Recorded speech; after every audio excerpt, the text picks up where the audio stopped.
Hey everybody, welcome to Fashion Friday. As you can tell by the title of this video, I'm going to be talking to you about what to expect when you hire a stylist when you are an artist. But before that, I wanted to show you guys this.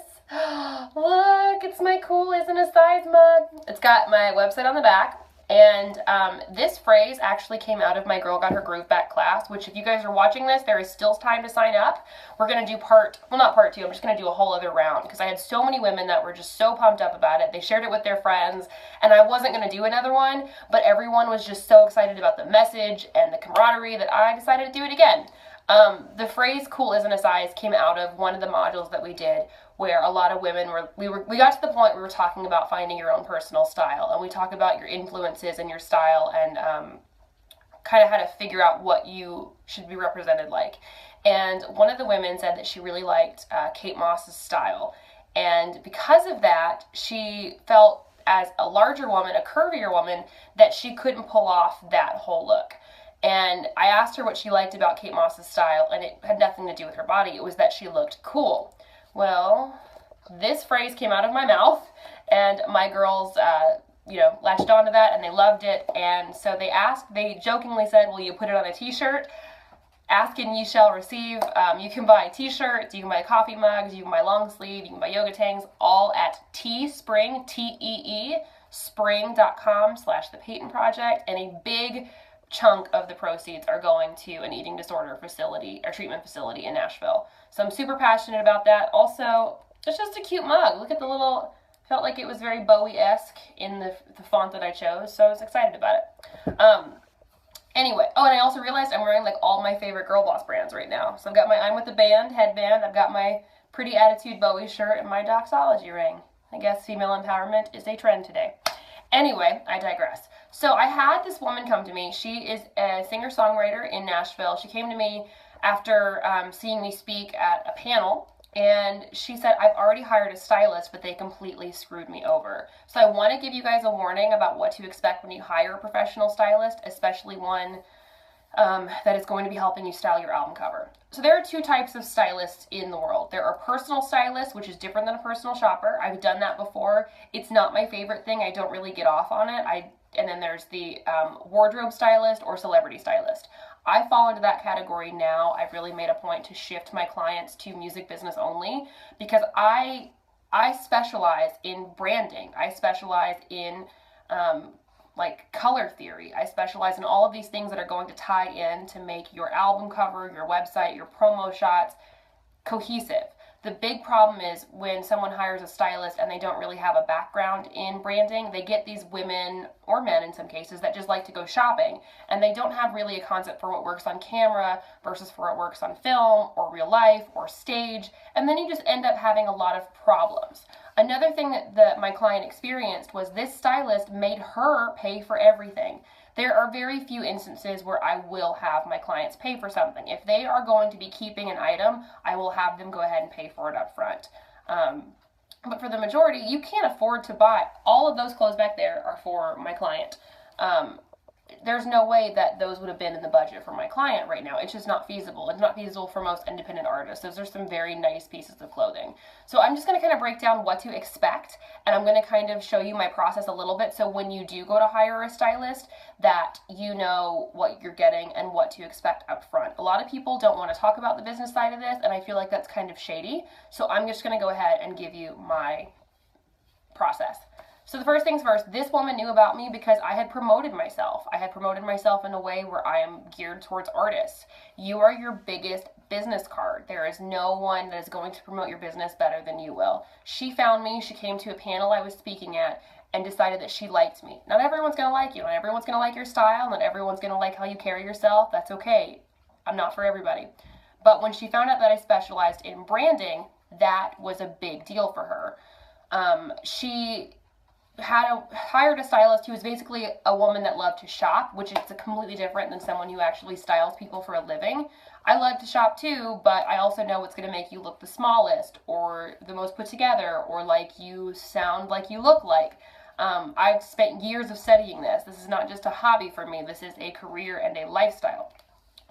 And this woman took her to a department store and had her put, I think it was like $2,000 on her credit card. This is an independent artist, you guys. This is someone who doesn't make a ton of money. She's living on a tip bucket budget, as Peyton Taylor says, and she just didn't have it. So this stylist kind of shamed her a little bit for making her feel bad about spending that much money on something that she was going to have to return. Also, when you spend a bunch of money on stuff that you will have to return, you will eventually get banned from big name department stores. You can only return things so many times in that bulk without really irritating people. And I know some people who've done that who have gotten banned. So a normal stylist process goes like this. She found me. I came to her. We had a consultation. We had a phone call in this case. I normally like to do mine face-to-face or on FaceTime. I do long-distance styling. I'm actually styling 2 girls right now who live on opposite ends of the country, but they liked my process. They liked what I did, and I'm styling them long-distance by picking out pieces for them in their sizes. That's a whole other ballgame, but if you're interested in that, please feel free to contact me, and I'd be happy to walk you through the process. My client met me in person. After we had our initial phone call, I discussed price. It is not uncommon for a stylist to ask for half up front. This is to guarantee that my day is saved no matter what, because I used to block days off my books and then people would cancel and then I would have lost an opportunity for a whole chance to make money that day. This also just guarantees you that we're going into a contract. You are going to be hiring me for these services, and get everything in writing. Leave a paper trail, have an email trail, whatever, but save this for your records. Also, if you're an artist, you can write my services off in the long run. When taxes come around. And our normal stylist should be more than happy to cooperate with you on providing the like receipts and invoices and having all this. A professional stylist will never like shudder at that. But if your stylist asks for a deposit up front, that's completely normal. So I asked for half up front. We agreed on a fee. I have set rates for certain people. I have set rates for artists that are solo. I have set rates for bands. And then I also have slightly different versions where I can take off or add things to a package. Roughly, my prices start at $750 for like one artist to do one look. And that is the only, it sounds like a lot of money up front, but it's also, my entire process is at least a week, if not more. So I got my deposit up front. We decided on 3 looks, so that's not what I charged her. And then my work begins. So we talk, we come up with an idea. She gave me kind of a concept, and then I make what's called a mood board. I'm actually going to show you the mood board for this clip, or for this photo shoot right now. So hold on one sec. All right, so this is just a little bit of the board that I did for this client. And this is a great way to come up with color palettes and to come up with poses and hair and makeup. So I'm going to show you the pieces I got her now. Okay, so I showed you a preview on Instagram, but you can tell we stuck to the color palette. There's a lot of interesting textures in here. I'm not going to show you too much of the clothes, but these were all borrowed. These were all things that I didn't have to pay for, and I will return them when the photo shoot's done. If she wants to buy some of these, she can, because I have a relationship with the boutique, but she doesn't have to. It saves you money in the long run. Okay, so that's the mood board. We're going for a very glam. We're basically calling it Bluegrass Carrie Bradshaw. And the mood board is a really great way to have your team interact with, like my team, my styling team, interact with the photographer, the hairstylist, the makeup artist. The stylists are really the one that have, aside from the photographer, they're kind of the ones that are really setting the tone for the photo shoot. I oftentimes collaborate with the hair and makeup to kind of go, here's what we're going for. And it's great to have that on your phone to just show people what you're looking at. And that is a very interactive process with my client and myself, so we can come up with a common theme together. So after I do the mood board, that's when I start shopping. And in this case, my shopping has taken, I've been shopping for her for weeks. So when you think that, you know, okay, I'm just going to be upfront. My normal styling rates start at $1,200 for a full album shoot, and that is for one person. That sounds like a lot of money up front. But here's what you're getting. You're getting my time, you're getting my energy, you're getting my gas, you're getting weeks and weeks of the process of everything. It's a lot. I honestly work for about 2 weeks out of the month on every client, and oftentimes juggling multiple clients at once. And it's great and I can handle it, but it is a lot of work. It's not just me showing up with pretty clothes. So once we have a concept, I decide to shop. And I get everything from multiple sources. So I go online, I go thrifting, I go to flea markets. I went to LA this week to go shop for clients. I go to department stores. And here's the other thing. Unless there is a piece that you just absolutely want to buy up front, your stylist should be able to get things for free. I have relationships with boutiques, with designers, where all of that is borrowed. All that is borrowed from boutiques. I actually have more coming today. I'm able to contact PR people, designers, boutique owners, and say, hey, I'd like to come pull for a shoot. It's called pulling.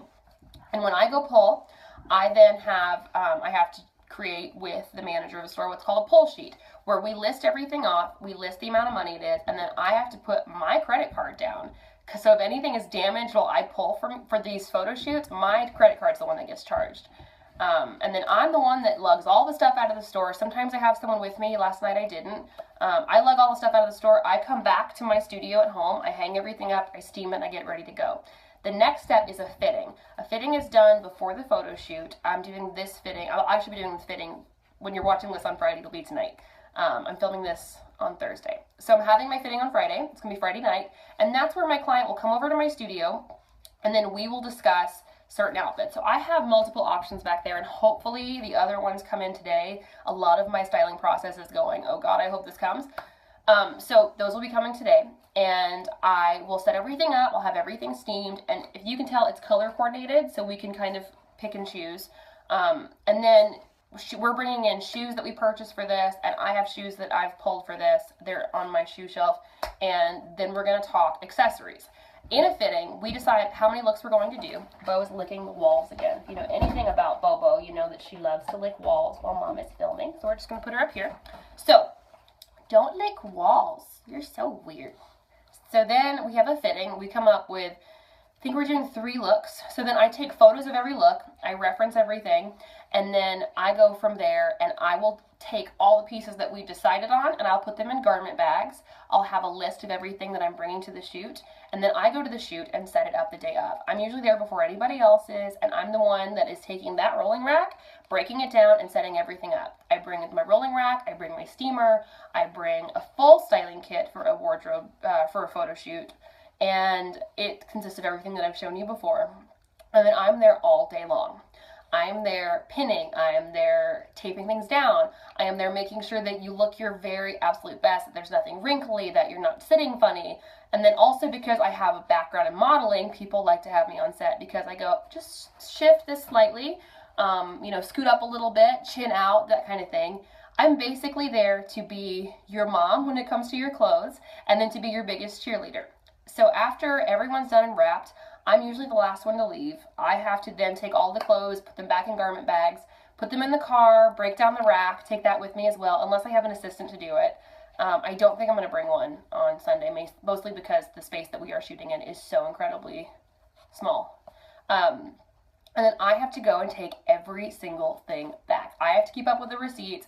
I have to keep up with who came from, or what pieces came from where.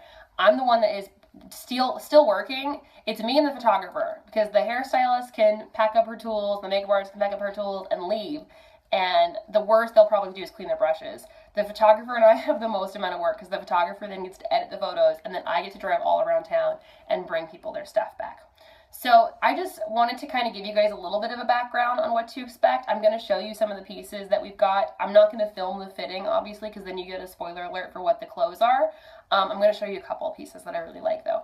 And then I'm going to actually come to you live on Sunday during the photo shoot, so you can see kind of what all this process has created. I'm really excited. I'm working with one of my favorite hair and makeup artists in town, and I love my client.